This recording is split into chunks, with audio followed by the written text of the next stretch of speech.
بسم اللہ الرحمن الرحیم۔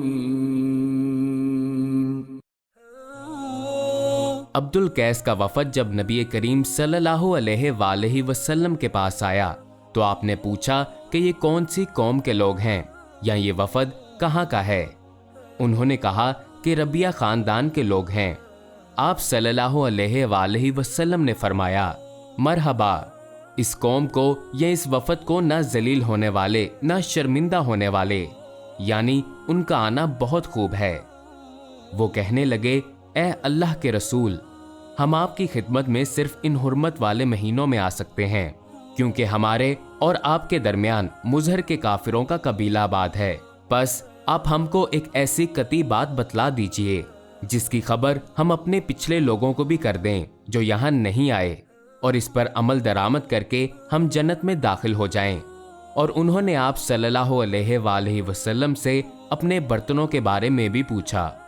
آپ نے ان کو 4 باتوں کا حکم دیا اور 4 قسم کے برتنوں کو استعمال میں لانے سے منع فرمایا۔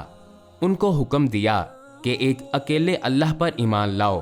پھر آپ صلی اللہ علیہ وآلہ وسلم نے پوچھا کہ جانتے ہو ایک اکیلے اللہ پر ایمان لانے کا مطلب کیا ہے؟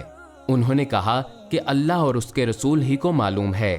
آپ صلی اللہ علیہ وآلہ وسلم نے فرمایا کہ اس بات کی گواہی دینا کہ اللہ کے سوا کوئی معبود نہیں، اور یہ کہ محمد صلی اللہ علیہ وآلہ وسلم اس کے سچے رسول ہیں، اور نماز قائم کرنا اور زکوٰۃ ادا کرنا اور رمضان کے روزے رکھنا اور مال غنیمت سے جو ملے اس کا 5واں حصہ مسلمانوں کے بیت المال میں داخل کرنا۔